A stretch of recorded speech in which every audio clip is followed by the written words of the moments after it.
Hello दोस्तों, आज हम बात करेंगे ऐसी फिल्म की जिसने पूरी दुनिया को the end of the world यानी दुनिया के अंत का एहसास करा दिया था।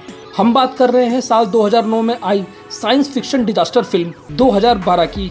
जब कैलेंडर में 2012 दिखा तब दुनिया ने अपनी सांसें थाम ली और हॉलीवुड ने हमें दिखाया डिस्ट्रक्शन ऑफ द वर्ल्ड। एक फिल्म जिसने पूरी दुनिया को सोचने पर मजबूर कर दिया कि क्या वाकई 2012 में सब कुछ खत्म हो जाएगा।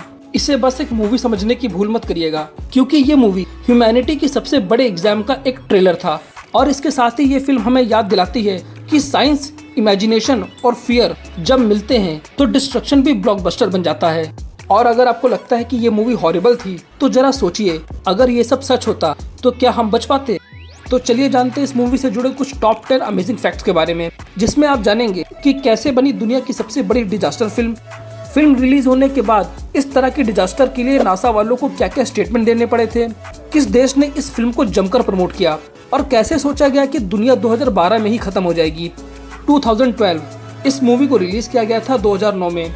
इस मूवी को डायरेक्ट किया था रोलैंड एमरेच ने, जिन्होंने आगे चलकर the day after tomorrow, 1000 BC, independence day 2 और 1 जैसी मूवीज को डायरेक्ट किया है।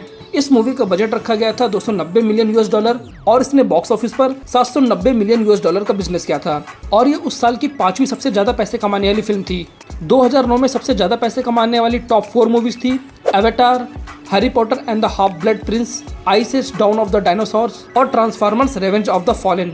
इस मूवी को कोलंबिया पिक्चर्स के अंडर में रिलीज किया गया था और इस फिल्म की पॉपुलैरिटी को देखकर इसे 5.8 IMDb रेटिंग मिली हुई है। और अब बात करते हैं इस मूवी से जुड़े कुछ अननोन इंटरेस्टिंग फैक्ट्स के बारे में, जिसके लिए आप ये वीडियो देख रहे हैं। कैसे डिसाइड हुआ कि दुनिया 2012 को ही खत्म हो जाएगी? इसके एविडेंस मिलते हैं माया सिविलाइजेशन से, जो मिड अमेरिका में डेवलप हुई एक ओल्ड सिविलाइजेशन है जो आज से लगभग 1500 साल पुरानी है। और इस सिविलाइजेशन ने मैथ, ज्योग्राफी और एस्ट्रोलॉजी में काफी नॉलेज और रिसर्च की थी। और इन्हीं सिविलाइजेशन ने एक कैलेंडर भी जारी किया था जिसके अकॉर्डिंग 21 दिसंबर 2012 को पूरी दुनिया का अंत हो जाना था। हालांकि ऐसा हुआ नहीं, लेकिन मेकर्स को इस कॉन्सेप्ट पे फिल्म बनाने का आइडिया जरूर मिल गया और इस तरह शुरुआत हुई 2012 मूवी के मेकिंग की। अगर आप सोचते हैं कि सिर्फ सुपर हीरो फिल्में ही महंगी होती हैं, तो एक बार आपको फिर से सोचना पड़ेगा। इस मूवी में सिर्फ इमारतें ही नहीं गिरी थी, बल्कि पैसों का पहाड़ भी गिरा था, ताकि दुनिया के अंत को हम अपनी आंखों से देख सकें। फिल्म का कॉन्सेप्ट तो बहुत बढ़िया था और मेकर्स ने डिसाइड किया कि हम इसे बहुत बड़े और ग्रैंड स्केल पर बनाएंगे, जिसके लिए उन्होंने तकरीबन $260 मिलियन यानी 2600 करोड़ रुपए लगा दिए। और इतना पैसा लगाकर मेकर्स ने साबित कर दिया कि दुनिया को खत्म करना भी सस्ता काम नहीं है। जब कुदरत का कहर बरसता है तो बचने का रास्ता सिर्फ एक होता है, एक कश्ती, जो हमें फिल्म के लास्ट में देखने को मिली थी। और इन सभी शिप को मूवी में रखने का कॉन्सेप्ट बाइबल में नोवा की किश्ती से इंस्पायर था। और ये जो सभी बड़े बड़े जहाज बनाए गए थे, मूवी के अकॉर्डिंग इन सभी शिप का मैन्युफैक्चर चाइना ने किया था, जिस वजह से चाइना वालों ने इस मूवी को जमकर प्रमोट किया। और उन्होंने इस फिल्म को 3 साल लगातार दिखाया, जिस वजह से ये फिल्म चाइना में अब तक की सबसे ज्यादा पैसे कमाने वाली इंटरनेशनल फिल्म बन गई। और इसी से रिलेटेड मूवी का एक सीन और भी है, जिसमें हिमालय के पास एक सीक्रेट लोकेशन दिखाई गई थी जहां ये सभी आर्क शिप मैन्युफैक्चर हो रही थी, जिस रीजन से इस फिल्म को इंडिया में भी खूब पसंद किया गया। इस मूवी ने सिर्फ थिएटर में ही नहीं बल्कि असली दुनिया में भी हड़कंप मचा दिया था। इस मूवी ने इतनी दहशत फैलाई कि लोग सच में अपनी आखिरी रात की तैयारी करने लगे। सोशल मीडिया पर अफवाहें फैलने लगी और लोग अपनी आखिरी दुआएं मांग रहे थे। हालात इतने बिगड़ गए कि नासा को खुद सामने आकर कहना पड़ा कि ना कोई मीटियोर आने वाला है, ना ही धरती तबाह होने वाली है। 2012 सिर्फ एक मूवी है, इसे सीरियसली ना लिया जाए। फिल्म के जितने भी ह्यूज और डेवेस्टेटिंग सीन्स थे, उनको जितना हो सके रियल और हॉरिबल दिखाने के लिए डायरेक्टर रोलैंड ने रियल नेचुरल डिजास्टर जैसे अर्थक्वेक, सुनामी और वोल्केनोस की एक्टिविटी की रिपोर्ट को यूज में लिया था, जो नासा के जियोलॉजिकल डिपार्टमेंट के कई सालों के रिकॉर्ड्स थे। और इन सभी सीन्स में सिर्फ CGI को ही नहीं बल्कि रियल फिजिक्स के रूल को भी फिट किया गया था, ताकि सभी कोलैप्स वाले सीन एकदम रियलिस्टिक लगे।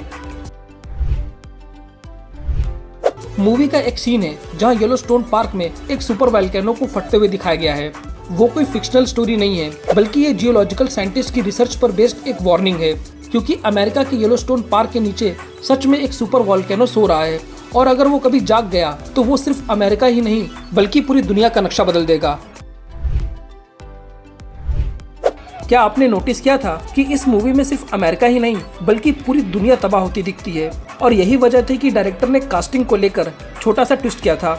उन्होंने अफ्रीकन, एशियन, यूरोपियन और रशियन एक्टर्स को जानबूझकर चुना ताकि ये लगे कि तबाही सिर्फ एक देश में ही नहीं पूरे वर्ल्ड में हो रही है। और यही ग्लोबल टच इस फिल्म को बाकी सभी डिजास्टर फिल्मों से अलग बनाता है।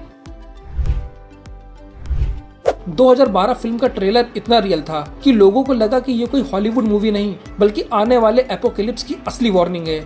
हजारों लोगों ने तो इसे डॉक्यूमेंट्री समझकर शेयर भी करना शुरू कर दिया था और यूट्यूब पर कुछ ही दिनों में इसे मिलियन व्यूज भी मिल गए। इस फिल्म की पॉपुलैरिटी इतनी तगड़ी थी कि नॉर्थ कोरिया में भी इसे चोरी छुपे देखा गया था और वहाँ की सरकार को इसकी डीवीडीज को जब्त करना पड़ा। मूवी के कुछ सीन्स इतने भारी थे कि एक एक सेकंड की कीमत करोड़ों में थी, जैसे वो सुनामी का इफेक्ट, आसमान से गिरने वाले जहाज और एलए का डिस्ट्रक्शन। इन सभी सीन्स ने अकेले ही इतना खर्चा कर दिया जितने में एक पूरी फिल्म बनकर रेडी हो जाती। जिसमें सबसे एक्सपेंसिव एलए का सीन था क्योंकि इसमें वीएफएक्स को यूज में तो लिया गया लेकिन पूरे एलए को एज इट इज सेट पर डिजाइन किया गया था, जिसमें रोड, घर और एयरपोर्ट शामिल थे, जिसको डिजाइन करने के बाद तोड़ना भी था। जब दुनिया खत्म हो रही हो तो आप सिर्फ उसे देखते ही नहीं बल्कि सुनते भी हैं। और इस तरह के साउंड्स को रियल बनाने के लिए साउंड डिजाइनर्स के पीछे एक टीम थी जिसने हर डिस्ट्रक्शन की आवाज को असली में बदल दिया। और बिल्डिंग के कोलैप्स की आवाजों के लिए साउंड डिजाइनर्स ने रियल वॉइस को यूज किया था जो नेचर के डेंजरस इको को फील कराती है। शायद 2012 में दुनिया खत्म नहीं हुई लेकिन इस फिल्म ने हमें ये जरूर दिखा दिया कि अगर ऐसा हुआ तो ह्यूमैनिटी क्या कर सकती है। और अगर आपको लगता है कि 2012 बस एक फिल्म नहीं बल्कि एक रियल शॉक था तो इस वीडियो को लाइक करें। तो आपको ये वीडियो कैसी लगी और आपको इस मूवी का कौन सा इंटरेस्टिंग फैक्ट पसंद आया, प्लीज हमसे कमेंट सेक्शन में शेयर करें। और अगर आपको आगे किसी और मूवी का इंटरेस्टिंग फैक्ट जानना है तो हमसे कमेंट सेक्शन में शेयर कर सकते हैं। मैं इस टॉपिक पर जल्दी से जल्द वीडियो लाने की कोशिश करूंगा। Thank you.